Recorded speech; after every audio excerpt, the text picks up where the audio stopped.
윤석열이 속옷만 입고 체포에 불응한 만행에 대한 충격 입장이 떴습니다. 윤석열 변호인단은 오늘 TV조선에 개인의 복장 상태까지 낱낱이 언급하며 저열한 수준의 언사가 언론을 통해 전파되도록 방조했다고 밝혔습니다. 또 피의자의 인격을 공개적으로 조롱하고 사회적 명예를 철저히 짓밟는 것이며 나아가 국가가 수용자의 인권을 어떻게 유린할 수 있는지 보여주는 명백한 사례라고 비판했습니다. 네, 진짜 구질구질합니다. 이렇게까지 할지 몰랐는데 아마도 이제 지지자도 손절할 것 같습니다. 정말 두창이 때문에 답답한 가운데 기분 좋은 소식 보고드립니다. 민주당이 8월 중에 검찰개혁 관련 법안을 당론으로 발의하겠다는 입장을 밝혔습니다. 이른바 검찰개혁 4법에 대한 당내 이결 조율을 통해 9월 정기국회에서 본격적인 처리 절차에 들어가겠다는 의미로 풀이됩니다. 법사위 여당 간사인 민주당 김용민 의원은 오늘 국회에서 기자들과 만나 검찰개혁 법안은 당내에서 당론을 만드는 작업 중이라며 당론 발의는 이번 달을 넘기지 않을 것이라고 말했습니다. 김 의원은 당 검찰개혁 TF에서는 이미 안을 만들어준 상태로 추가로 다양한 의견 청취를 통해 당론을 확정짓게 될 것이라며 당론이 확정돼 공개된다면 논의가 급물살을 탈 것으로 본다고 덧붙였습니다. 한편 검찰이 가장 두려워하고 있어 엄청나게 로비를 하고 있는 이 국가수사위원회에 대해서 권한이 지나치게 커질 수 있다는 우려가 나오고 있습니다. 아마도 검찰 발이겠지만 법안의 세부 내용을 두고 이견이 여전한 상태입니다. 이와 관련 김용민 의원은 국가수사위원회는 당연히 설치해야 한다며 단위별로 이견이 조금은 있을 수 있지만 조율하는 과정에서 충분히 가능할 것으로 본다고 말했습니다. 네, 좋습니다. 이 부분은 믿어 의심치 않지만 주식 부분이 지금 굉장히 걸립니다. 진성준 의원이 엄청나게 비판을 받고 있는데 관련해 이번 주 이 사태를 예언한 가장 화제가 된 분석 보시고 이어가 보겠습니다. 이거는 진성준 의원이 조금 생각을 바꿔야 된다고 생각해요. 그러니까 아직도 민주당에서 국회의원 오래 한 사람들은 운동권, 이념 여기를 빠져나오지 못하거든. 그래서 이것이 누가 개미가 50억씩 갖고 있어. 말이 안 되지. 어? 부자 감세야. 이런 거거든. 그런데 지금 이 정부에서 이재명이 집권하면 5천 간다. 이 얘기는 왜 하냐면 분위기를 바꿔보자는 얘기예요. 부동산에 몰빵돼 있는 거를 금융자산으로 옮겨오자. 대통령 생각 그거죠. 자, 근데 우리나라 지금 어떻게 돼 있습니까? 80%가 개인의 자산 중에 80%가 부동산에 몰빵돼 있습니다. 반대로 미국은 80%가 금융에 몰빵돼 있어요. 거기는 뭐 월세 살고 소득이 그럼 나이 많아서 어디서 나오냐? 주식에 놓고 배당금 받는 거야.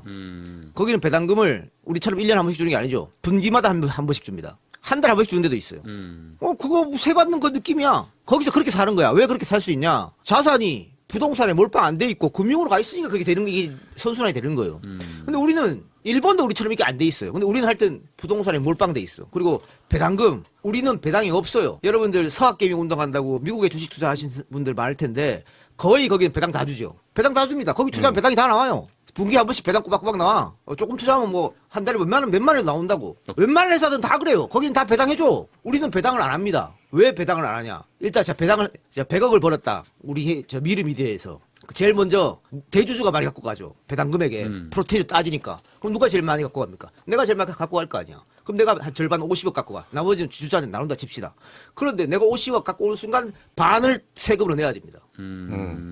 그럼 배당 안 하지. 안 해. 쌓아놔. 회사 쌓아놓는 거야. 배당을 왜 해? 내가 반을 국가가 나한테 뭐 해줬어? 이렇게 된다고. 그래서 우리나라는 그동안 대기업 재벌들이 배당 안 한 거예요. 그러니까 주식이 활성화될 수가 없지. 배당을 안 하는데 활성화되나. 그냥 가서 돈 넣고 돈 먹기 이것밖에 없는 거예요. 근데 배당 소득 분리 과세를 하면 이제 그래서 50% 35% 이렇게 낮추면 할 거 아니야. 그럼 개미들도 그 이득을 받는다는 얘기야. 지금은 왜 배당을 안 하게 되냐면 지금 우리나라는 주식에서 번 돈하고 내가 일해서 번 돈하고 합친단 말이야. 소득을 2천만 원 이상 되면. 그래서 이게 종합소득을 해갖고 50%를 때린단 말이에요. 최고 세율을. 그런데 지금 이재명이 하고자 하는 거는 이거 따로 빼라. 배당금만 따로 세금을 매겠다. 노동에서 버는 거하고 이거하고 뭐 따로 빼라. 그러면 여기서 버는 돈이 더 떨어질 거 아니에요. 세금이.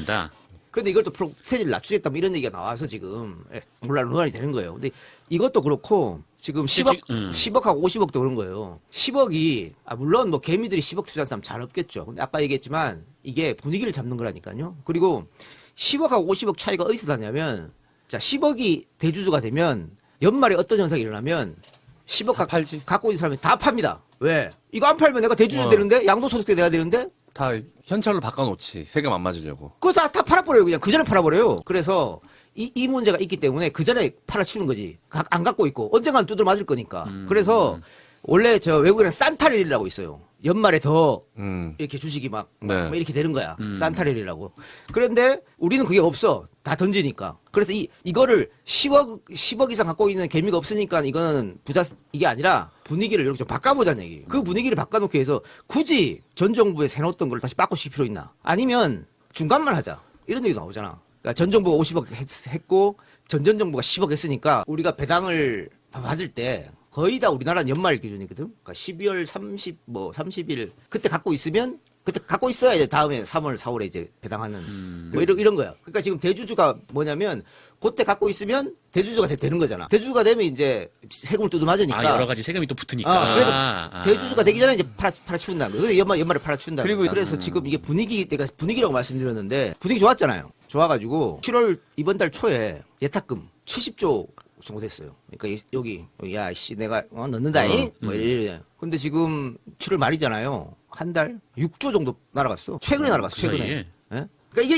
이게 불이익이라니까. 그렇게 봤을 때는 이거는 당정 협의를 다시 한번 생각해봐야 된다. 똑같은 10억인데 주택 10억 갖고 있으면 혜택을 이것저것 다 주고 주식 10억 갖고 있으면 너는 부자니까 세금 내라. 말이 안 맞잖아요 이게. 이 부분은 우리가 이제 좀 벗어나야 돼요. 네, 공감합니다. 해당 부분은 합리적으로 잘 해결되길 간절하게 바라며 끝으로 이 대통령께서 휴가를 떠나십니다. 얼마 만에 제대로 쉬시는지 모르겠습니다. 다만 앞으로가 더 어려운 길의 연속이라 이 대통령께서 제대로 쉬지는 못하실 것 같습니다. 2주 내로 예정된 한미정상회담은 더 험난합니다. 트럼프가 이재명 정부 출범 2달이 돼서야 선거 승리를 축하한다고 하고 2번이나 미룬 정상회담을 수용한 이유가 뭐겠습니까? 관세 협상 타결을 빌미로 한국을 더 강하게 밀어붙이려는 속셈이라는 건 능히 예상할 수 있습니다. 이런 위기 상황을 국민에게 알리고 해결책을 모색하는 주체는 대통령이 될 수밖에 없기 때문에 마음이 무거우실 겁니다. 관세와 안보 협상이 한반도와 우리 경제에 가져올 변화를 가감없이 전달해 국가적 역량을 한데 모으는 건 대통령만이 할 수 있는데 지금 이 어려운 시기에 이 대통령이 우리의 국가 리더란 게 정말 다행입니다. 휴가 기간 푹 쉬시고 돌아오시길 응원드리며 어날바는 오늘도 최선을 다하겠습니다. 여러분 고맙습니다.